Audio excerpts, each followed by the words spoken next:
Welcome to the Modern Atomic Theory. This is one of the coolest chapters. It contains some pretty mind-blowing stuff. Stuff and ideas stuff. Wonderful word stuff. But it does have some wonderful ideas in this chapter. And there are things in here that are going to make your brain hurt. And to be honest, it still sometimes makes my brain hurt. But the ideas are fascinating. To start off with, before we can talk about the modern atomic theory, I'd like to remind you about the old atomic theory. And if you recall, a long time ago, back in chapter 3, we discussed some basic parts of the atom. And one of the first parts of the atom we discussed was the first one that was discovered, and that would be the electron by J.J. Thomson. And this is the Crookes tube that he originally used. Crookes, and which was then later renamed as the cathode ray tube. And from his experiments in 1906, he did win the Nobel Peace Prize in physics. He did this by taking a look at this tube. Now, this tube was a vacuum, and by that I mean there was absolutely nothing in here whatsoever, no atoms at all, just vacuum, or better way to say it, empty space. And then I don't actually have to spell vacuum. Only probably can, but let's not. Okay, now, a lot of kids that I've seen through the years is they want to say that this ray right here is visible, because we think of light as being visible. And I'll talk some more about light this chapter. But this is invisible. You cannot see this ray, which is why there's a phosphor coating on it. So the type of light, which is invisible light to you and I, had to be detected on this screen. Now, at the time, it was generally understood that an atom did not have a charge. All atoms then were neutral. Atoms are neutral. However, meaning neutral, scientists at the time weren't really thinking that the atom might have parts. It was sort of the Dalton idea, where atoms were hard little round spheres that made up all of matter. And Thomson blew a big hole in this idea with this experiment, because when he ran electricity through the cathode and the anode, and then, you and I might just go, ooh, look at that, isn't that cool? I get little light showing up on this phosphor coating. He decides to take a positively charged metal plate and a negatively charged metal plate to see what would happen. And sure enough, this invisible ray that he couldn't see bent towards the positively charged metal plate. Now, are you saying, okay, well, if you can't see it, how can you tell it bends? Well, he could tell it bent because of the detector screen. Instead of showing up here nicely in the middle, oh my gosh, it's up here.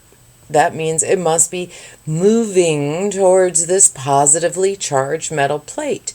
He also used magnets, and he used magnets and plates together, but the result of his conclusion is really what we're after here. And the result was that atoms, even though they're neutral, they do contain something that is negatively charged. And from this idea, we now have the plum pudding model. Well, Thomson's idea was if an atom is neutral, and I don't know why my pen's not working well, but we'll run with it. So if the atom is neutral, and he's just verified that something negative had to be coming off that neutral atom, then if something's neutral, charge of 0, and we've got something negative, well, then there must be also something positive in the atom also. And he came up with this idea for the plum pudding model. Apparently, plum pudding was a dessert at the time, and I've heard people say you can't eat it without throwing out, that it's, very vile. I've never had it, so I can't tell you for sure. But the point being, these little bits inside the plum pudding represented the electron. And this entire, then, sphere represented the atom. Well, where'd the positive go? I mean, we've already established the atom's neutral. It's got these negative bits. Well, he said all of this doughy type stuff was one big sphere of positive charge that kind of surrounded and coated the electron. There's another model of the exact same thing. It's just more of a cartoon. Again, here's the electrons, and all of this pink stuff then was your positively charged dough. A very popular model is this 2D model, which I've often heard referred to as the chocolate chip cookie model. And while I think the chocolate chip cookie model is easy to understand, that the parts, the chips, would be your negative, chocolate. Okay, so I'm going to fight with my pen today. So while we call it the chocolate chip cookie model, what I think we lose with the chocolate chip cookie model, okay, I give up on that. The next part of the atom what I think that we was lose then with this discovered model was the proton. is the 3D nature. And this was discovered by a guy named the atom Ernest is, Rutherford. At And this time, story goes, viewed as he a was sphere, buddies with Thomson, not a and was two-dimensional trying to back up shape. Thomson's model of the atom. And for his work in discovering the proton in 1911, he also won the Nobel Peace Prize working with one of his students named Hans Geiger. And this is his actual experiment here.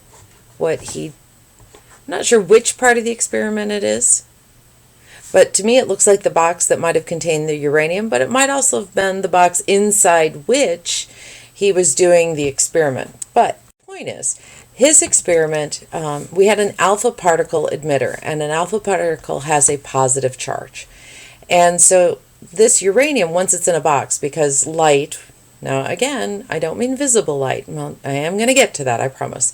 But light in this case, well, not in any case, but all light travels in a straight line unless it hits a different medium. And his idea was that if Thomson was correct, then all of this light, which again you cannot see these little alpha particles. That's why there is this detecting screen wrapped all the way around his experiment. However, he expected all of the beams, the particles, to go straight through, and oh my gosh, they didn't. Some went here, and some came over here, and some here, and some here. And so he had to ask himself, well, what must be going on? And to think about what must be going on, you have to think on the atomic level. Really, what about the atoms? How does this work? And so if these little positively charged rays are coming in through this extremely thin piece of gold foil, what is it that would cause these rays to bounce back or ricochet off to the side at these various angles? And he came up with some couple of really amazing ideas. And the first one that I love is that the atom is mostly empty space. Mostly empty space. And that in the center of an atom is a nucleus. And the nucleus is extremely dense and extremely small and contains a positive charge. Because we know, and scientists knew this well at this point, that like charges repel. And so when this like charge got near this positively charged nucleus, it went, woohoo, I'm out of here, and went backwards. But most of the rays went straight through, and that's where we got this idea of an empty space. So roughly, thanks to Thomson, we end up with the idea of a proton. Now, a guy by the name of Chadwick came up with some awesome experiments to identify the neutron, but his experiments are way beyond the scope of this class, and I'm not sure that I understand them well enough to explain, to be truthful. So we're just going to let Chadwick have his neutron. From Rutherford's really awesome experiment, we ended up with his atom. And Rutherford's atom said, hey, there's a nucleus. It's right there. You can see it. See, it's got an N for nucleus right in the center of this picture, and it has a positive charge. And Rutherford's atom also said, hey, there are electrons. Thomson was right. There's electrons, but they're somewhere on the outside, moving. And you guys let me get away with this. Long time ago, yeah. Nobody said, Norton, what happened to those pictures with the electrons going like planets around the sun? How did we get to that picture? Because Rutherford's atom did not answer what the electrons are doing. Didn't answer how they move. It didn't answer how the electrons are even arranged. And these questions are answered by the modern atomic theory. I love this question. Why aren't the negative electrons attracted to that positive nucleus? Because we know opposites attract. So why isn't that thing like all collapsing in on itself and then there's no matter and life as we know it is just gone? However, to be able to understand these questions that I never answered, just kind of left you hanging with Rutherford's atom, we do need to look at some more experiments. I know, don't groan. They're not too bad. In fact, these experiments are pretty mind-blowing. However, to understand the experiments, I do need to do some background on both energy and light. As promised, I said I would talk about light. Light has a huge meaning. And most of us just think about light. Oh, look, there's sunlight. I can see it. But if you take a look at this entire spectrum, you will notice that light in and of itself is just a really visible light. I'm talking visible light right now. It's just this itty-bitty, tiny little spectrum within this entire range of what is often collectively called light. Its real name, in all honesty, this is the electromagnetic spectrum. And we're not going to go into a huge amount of detail about the parts of the electromagnetic spectrum, but what I do want you to understand is that the electromagnetic spectrum, or light for shorthand, is made up of several different distinct rays that have different properties. So gamma rays, these are your most intense rays. They have the shortest wavelength, 10 to the negative 12th. I mean, this means, and I'll talk about what wavelength means in the next slide. But what you do need to know between these things is you do need to know that there's gamma rays, X-rays, ultraviolet, UV, visible light, infrared, microwave, and radio waves. Infrared we commonly know as heat waves. For those of you who work in fast food restaurants, there's often infrared bulbs sitting above the French fryer or the food to help keep your food warm. Most of us are pretty familiar with microwaves. Ultraviolet, got to protect yourself. Don't get sunburned. Wear sunscreen. Most of us have had X-rays at some point in our life. If you haven't, you're very lucky. And let's hope we never experience gamma rays. What we're usually used to is visible light. Now, there's an acronym to help us remember the order of the visible spectrum, and it's Roy G. Biff. I know it's backwards on this one, so it should really be V-I. Okay, I there. B. G. Oh, look, you won't be able to see the yellow. Oh, maybe a little bit. And then orange and red. I do want to point out that violet right here is right next to ultraviolet, and infrared is right next to red. Yeah, it goes in order. It's kind of cool like that. And I know some of you are, Norton, do we have to remember the order? Yeah, that'd be really helpful that you know those orders. Yeah, and same with Roy G. Biv. Yeah, you should know that as well. There's some basic properties of waves we do need to know to be able to understand how waves behave, which is part of understanding these experiments that I'm going to talk about, I do promise. However, first thing you need to know is wavelength. We're going to be using the Greek letter lambda for wavelength, and that has the symbol, kind of looks like that. Frequency, we'll talk about frequency. Some books will use sort of a cursive V for frequency. I'm not sure why. I prefer to use F for frequency, but for me they're the same. And then speed. The speed of the light, no matter whether I'm talking gamma rays, microwaves, radio waves, the speed of light in a vacuum or in space is always 3.0 times 10 to the 8th meters per second. Put that in your memory banks. The first property of wave I'd like to discuss is wavelength. And wavelength is measured from crest to crest of any particular wave. Or you could measure it from trough, and there's not another trough pictured here. So let me label this. This is your crest. This is another crest. And then down here would be a trough. So wavelength is measured from one crest to another crest, or from one trough to another trough. This is sort of an imaginary line. It's called the midline. The distance from the crest to the midline is the amplitude.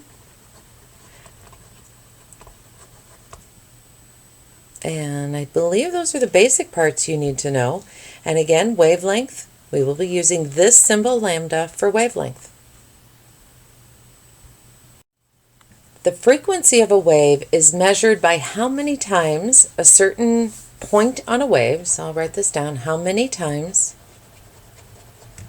a certain point on a wave. Usually we pick a crest or, a crest. That's hilarious, yeah. We either pick a crest or a trough. It doesn't matter, though. You can pick the midpoint if it suits you, but let's go with the crest. That seems to make more sense or more universally accepted, but it doesn't really matter. It refers to how many times a wave passes a specific point per second. Now, let's note, per second. That's what we use for the unit of frequency, is per second.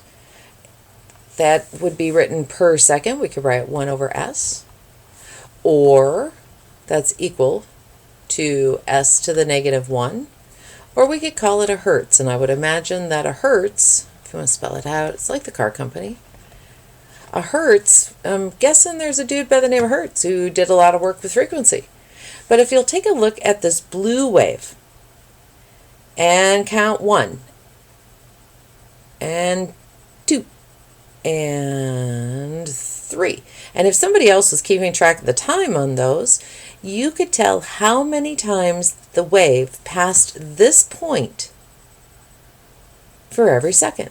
If you counted out 10 seconds and say the wave went past every 3.5 times, then you would have a frequency of 0.35 hertz or seconds. Either one is fine. That's how we measure frequency. Now, the really cool part about frequency and wavelength is how they're related. And this is one of the things I really want you to know is the relationship between wavelength and frequency. Let's take a look at this top wave up here. And if you'll notice, the frequency is being counted off in these blue numbers. So 1, 2, 3, 4, 5, a 6, a 7, yes. So it tends to have a fairly high frequency. Yet, what do you notice about the wavelength, the distance between crest to crest? Its wavelength is fairly small. And I know I didn't say this before, but wavelength tends to be measured in nanometers. You can use meters if you want, but usually we use nanometers. And there is 10 to the 9th nanometers in 1 meter. But look at this wave down here. In this wave, our frequency is much slower. It's being counted off in red numbers. 1, 2, oh gosh, we didn't even get to 3. Okay, so it's a much slower frequency. Yet the wavelength is really large. So we have a low frequency, but we have a very large wavelength. So does anybody want to guess what the rule is about the relationship between wavelength and frequency? It's called indirectly proportional.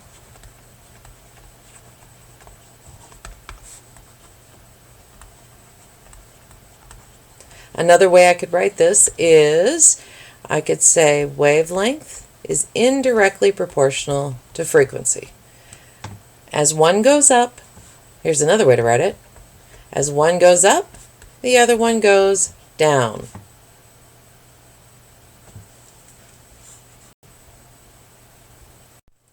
Another very cool property of waves has to do with their energy.